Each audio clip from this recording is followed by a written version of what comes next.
¿Es posible ver el futuro mientras estamos durmiendo? Mi nombre es Carlos Méndez y sean todos bienvenidos al La Preludio. obra más importante del mundo se está llevando a cabo ahora mismo como preludio esencial de la segunda venida del Señor. Sean todos bienvenidos, mis amigos, a un nuevo video de este canal de Preludio. Como siempre les digo, cuyo único objetivo es acelerar nuestra preparación individual y como familia para los eventos que precederán a la segunda venida de Jesucristo. Gracias a todos por las impresiones, los comentarios y los testimonios que siempre comparten conmigo y con toda la comunidad, porque todos somos de alguna manera edificados a través de los comentarios. El día de hoy, como la portada lo indica y el título en pantalla, Terremoto de Haití 2010. ¿Puede un sueño salvar tu vida? Es la pregunta que vamos a tratar de analizar en esta ocasión. Hermanos, y el tema de los sueños, en verdad no ha sido un tema de que yo he planificado mucho, porque últimamente he sentido a través de conversaciones con amigos, conocidos incluso de este canal, que el tema de los sueños ha salido mucho a relucir, también porque otros amigos han compartido sueños conmigo y de alguna manera creo que no hemos comprendido todavía el por qué ocurren y qué ocurre detrás de un sueño. Es decir, hay algo que ocurre antes de que vengan estos sueños. Y ahora ustedes lo van a entender el por qué. Pero primero quiero hablar de lo que ocurrió en el 2010, específicamente en Haití. Este país que fue golpeado el 12 de enero del 2010 por un terremoto a las 4:53 de la tarde, un terremoto de aproximadamente magnitud 7.0, con una profundidad, si se dan cuenta, una profundidad no muy grande, a 13 kilómetros apenas de profundidad, y con un epicentro a 25 kilómetros al suroeste de Puerto Príncipe. Para que tengan una idea, hermanos, de lo que ocurrió después de este 12 de enero, hubieron aproximadamente más de 50 réplicas con magnitud superior a 4,5. Varias alcanzaron magnitudes cercanas a 6 grados, agravando el colapso de edificios ya dañados. ¿Por qué fue tan destructivo este terremoto cuando quizás en otros países no ocurre una destrucción tal? Primero, el epicentro estaba muy cerca de la capital. Por ende, el foco fue muy superficial, apenas 13 kilómetros. Gran parte de las viviendas no estaban diseñadas para resistir terremotos y por estar cerca de la capital había una grande y una alta densidad poblacional. Muchas construcciones utilizaban hormigón sin suficiente refuerzo estructural. Las víctimas, según números oficiales, oscilan desde 158.000 a 300.000 víctimas aproximadamente. Todavía el número no es exacto por la cantidad de destrucción y de escombros que cayeron sobre las personas. La cantidad de heridos va más de 300.000 heridos, aproximadamente 1,3 a 2,3 millones de desplazados a través de personas que huyeron a diferentes países, se fueron, y tenemos aproximadamente un número de 3 millones de personas afectadas. Este terremoto se llevó a 102 miembros del personal de la ONU y esto fue una de las mayores pérdidas en un solo desastre en la historia de la organización, es decir, de las Naciones Unidas. Entonces, el nivel de magnitud de lo que ocurrió, hermanos, lo podemos ver solamente por los datos. Los números ya de por sí son de devastación absoluta. Entre 158.000 a 300.000 víctimas se llevó este terremoto. Podemos comprender el tamaño de lo que ocurrió. Ahora, a través de un blog que se llama Meridian, de Santos de los Últimos Días, en donde muchos académicos, miembros de la iglesia, hacen publicaciones, eh, un matrimonio a cargo de este blog hizo un viaje a Haití días después de este terremoto para ayudar y recolectar algunas historias de santos de los últimos días. Una de las historias es la que voy a compartir ahora y la voy a leer de corrido, completa, y al final voy a hacer un resumen destacando 3 elementos. La historia dice así: para Francis Saint-Preux, este hombre que ustedes ven acá, este hermano, líder de un grupo de sumos sacerdotes del barrio Croix, Este devastador terremoto que ha sumido a su país en una crisis ha servido para reforzar su testimonio de que somos bendecidos cuando hacemos lo que debemos hacer. El otoño pasado, él y su esposa, Mary, sintieron que se habían relajado en el cumplimiento de sus responsabilidades como miembros de la iglesia. Decidieron redoblar sus esfuerzos, por ejemplo, asegurándose de leer las escrituras diariamente y siendo más diligentes en la enseñanza en el hogar y en las visitas a los hermanos. Quería ser firme incluso en las cosas pequeñas. Tenía la firme convicción de que el Señor los bendeciría y prosperaría si daban lo mejor de sí y vivían de acuerdo con los principios que conocían. Así, el domingo de ayuno anterior al terremoto, a las 2:30 de la tarde, sintió la necesidad de bendecir a sus hijas, prometiéndoles protección. Los reunió y les dio a cada una bendición que les aseguraba seguridad. Estaba seguro de que no habría recibido esa bendición si hubieran seguido siendo un poco negligentes. El viernes anterior al terremoto, tuvo un sueño inusual que lo intrigó y lo mantuvo en vilo mucho después de despertar. En el sueño, el muro de contención trasero de su casa se había derrumbado y el de su vecino también. No lo interpretó como un sueño profético, pero sí como uno inusual, y se lo comentó a su esposa preguntándole qué creía que podría significar. Fue solo después del terremoto cuando se dio cuenta de que había visto exactamente lo que sucedería en el sismo unos días antes. Su vecino moriría cuando se derrumbara el muro. El día del terremoto, Francie y Mary habían enviado a su hija menor, Daphne, a ver a su abuela. Su hija estaba haciendo la tarea. Salieron de casa para visitar a un miembro enfermo de la congregación y se encontraban a pocos pasos junto a una puerta que solían utilizar, cuando por alguna extraña razón no pudieron abrirla, una puerta que usaban varias veces al día. Entonces la tierra comenzó a temblar y sacudirse. Dudaron sin darse cuenta de lo que sucedía. Al principio pensaron que era un fuerte viento. La intensidad del terremoto aumentó detrás de la puerta por la que habrían pasado de no haber sido por la dificultad. Un muro de bloques de cemento se derrumbó con estrépito. Rodeados de otros muros inestables, avanzaron rápidamente a través de las puertas para que Francie pudiera llevar a Mary a un patio abierto donde estaría a salvo. Mientras corrían por un sendero estrecho, otro muro se tambaleó y se hizo añicos a sus espaldas. Podría haber sido una película, podría haber sido Indiana Jones escapando de la muerte por los pelos, pero aquello era real. Dos personas a salvo mientras los muros se desplomaban por todas partes. En total apenas lograron resistir el impacto de tres paredes antes de que se derrumbaran. Francie corrió a buscar a su hija mayor y la puso a salvo en el patio, pero entraron en pánico porque no sabían qué le había sucedido a su hija menor, que había ido a ver a su abuela. Francie corrió, pasando casas hundidas y retorcidas, y luego llegó a la casa de la abuela, cuya entrada principal estaba bloqueada por escombros. Preso de la angustia, llamó a su hija.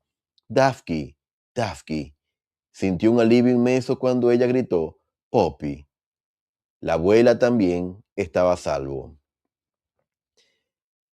Hermanos, esta historia sobre este hermano llamado Francis, su esposa Mary, eh, santos de los últimos días de hace mucho tiempo, tuvo un desenlace afortunadamente positivo para toda la familia, no solamente para ellos, sino también incluso para su hija y la abuela que estaban en otro lugar cerca de esta familia. Sin embargo, hay cosas que quiero destacar de este sueño, de esta experiencia. Y es que si bien es cierto lo que ocurrió 4 días antes a través de este sueño, les salvó la vida a ellos porque básicamente el Señor le mostró, en su infinita misericordia, le mostró lo que iba a ocurrir, a tal punto que él tiene la impresión de que incluso iba a ser afectado su vecino. Y así ocurrió. Su vecino fallece en ese terremoto por este muro que cae. Pero el protagonista de todo esto no es el sueño.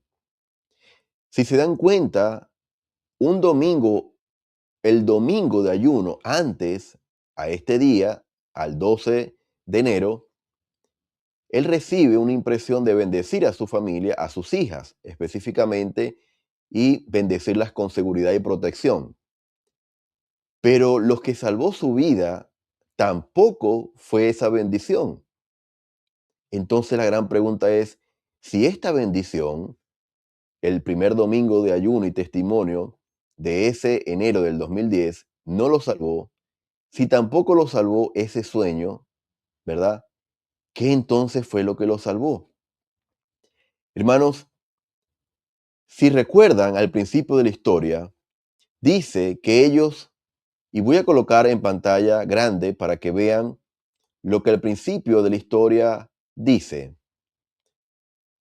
El otoño pasado, él y su esposa sintieron que se habían relajado en el cumplimiento de sus responsabilidades como miembros de la iglesia.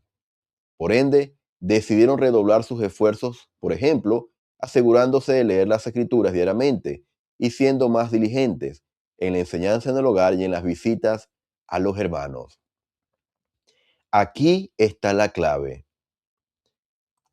Lo que permite que una serie de acontecimientos se desencadenen es esto que ellos sintieron, la necesidad de hacer algo diferente, porque ellos percibieron que habían bajado la guardia, que se habían relajado en el cumplimiento de sus responsabilidades como miembros de la iglesia.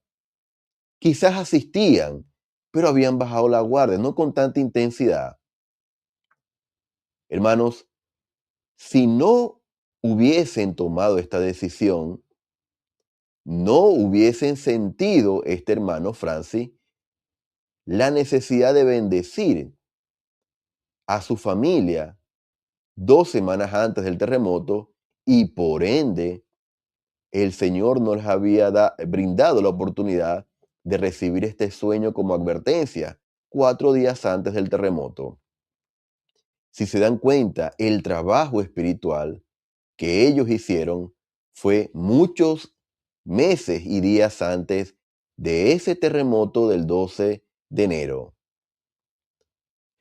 La palabra clave aquí es lo que ellos destacan en la primera palabra sombreada en amarillo. Decidieron. Ellos decidieron redoblar sus esfuerzos y luego dice que sintieron la necesidad de bendecir a su familia y luego, por ende, viene entonces este sueño inusual, en palabras de este hermano Francis 4 días antes. Este es de verdad la cadena de eventos que ocurrieron previo a la protección divina. Decidir redoblar los esfuerzos trajo como consecuencia la compañía del Espíritu Santo, que 2 semanas antes le hizo sentir a este padre y esposo que debía bendecir a su familia con protección, y también lo que hizo que el Señor le brindara la oportunidad de ver lo que iba a ocurrir, no solamente con él, sino con su vecino. Hermanos, aquí hay una enseñanza clave, y es que el Señor posiblemente en su infinita misericordia vaya a proteger a muchos de los eventos de catástrofes naturales que van a ocurrir en preparación para la segunda venida. Y también ha señalado para que sea el día de perecer o de fallecer a muchos santos justos. Eso solamente lo sabe Él. Pero lo que sí podemos tener muy claro es que los líderes de la iglesia nos han venido diciendo en los últimos meses y años que en los días venideros no vamos a poder sobrevivir espiritualmente sin influencia guiadora, orientadora, consoladora del Espíritu Santo.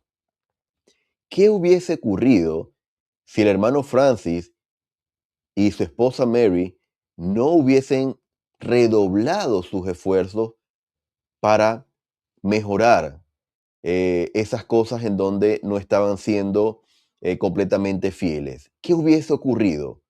¿El Espíritu les hubiese testificado o les hubiese hecho sentir a este hermano que debía bendecir a su familia? ¿Hubiesen tenido este sueño? Esa parte de la historia no la sabemos, pero lo que sí sabemos es la cadena de eventos que ocurrió y que se desencadenó gracias a la rectitud de los padres de esta familia, sobre todo del poseedor del sacerdocio. Hermanos, mis amigos, el mensaje es claro. En nosotros está el tomar esta decisión de redoblar nuestros esfuerzos, de experimentar estos despertares espirituales de los que habló el presidente Nelson. Posiblemente el Señor quiere revelarnos, prometernos, abrir las ventanas de los cielos y brindarnos los dones del Espíritu, pero solamente está de nuestra parte tomar esta decisión. Yo les testifico, hermanos, de que en estos últimos días se está viviendo una presión no solamente del mundo, sino de Satanás y sus secuaces, de una manera de que muchos de nosotros la estamos sintiendo. Sentimos esa oposición férrea de nuestro entorno. Y por ende, en estos últimos días necesitamos de manera urgente la compañía constante del Espíritu Santo. Esa compañía que nos va a susurrar, incluso bendice a tu esposa, bendice a tus hijos, o si eres una hermana que vive sola, arrodíllate y ora, o anda al templo, o habla con este líder, con esta amiga. Alguien te necesita. Necesitamos esa guía constante. Y si en este momento, en estos últimos días, has sentido que debes volver a la iglesia, incluso que debes hacer algo que antes no has hecho, que debes redoblar los esfuerzos, o sientes, ¿por qué los demás hablan de la segunda venida y yo no siento ni percibo lo mismo? Si te sientes así, acude al Padre Celestial, pídele que te haga sentir, pero sobre todo pídele lo que ese joven siervo de Eliseo pidió. O mejor dicho, lo que Eliseo pidió para que ese siervo joven viera. Porque la oración vino por parte de Eliseo. Señor, abre los ojos del joven, del siervo. Si aún no has tenido estos despertares espirituales, pídele al Señor que te abra el entendimiento, los ojos y los oídos para que puedas ver y escuchar que estamos siendo testigos de todas las señales, prodigios, de las cosas grandes y maravillosas que profetas de dispensaciones pasadas vieron solamente en visión. El Señor quiere protegernos, a veces incluso a través de sueños, pero solamente esto viene por la dignidad, por la preparación de nosotros como hijos de Dios. Testifico de que el Salvador vive, que esto es iglesia. Testifico de que en preparación para la segunda venida, muchos en este momento están teniendo visiones y sueños que incluso pueden prepararlos a ustedes, a mí y a nuestras familias para los días venideros. Testifico de que esta iglesia está siendo guiada por un profeta vidente y revelador, quien es el presidente Dallin H. Oaks, y que en preparación para la segunda venida, para esta fase final, la mejor manera de estar seguros es oír y prestar atención y obedecer las palabras del ungido del Señor. La segunda venida ocurrirá de manera literal, y estos terremotos, como el que ocurrió en Haití, no serán solamente simbólicos, sino también serán físicos. Testifico de que el Señor vive, y estas cosas las comparto con ustedes en el sagrado nombre de Jesucristo. Amén. Mis amigos, gracias por haberme acompañado en esta ocasión, por siempre tomarse el tiempo de ver el contenido que hago, y me gustaría que ustedes pudiesen compartir estos videos con muchas más personas, reaccionar con un me gusta para que la plataforma recomiende el contenido y dejarme saber sus impresiones en la cajita de comentarios. En la descripción del video van a encontrar el enlace que los va a llevar a la historia completa con las fotografías que muchas de ellas adjunté en este breve análisis. Gracias y nos estaremos viendo el día de mañana completamente en vivo. La obra más importante del mundo se está llevando a cabo ahora mismo como preludio esencial de la segunda venida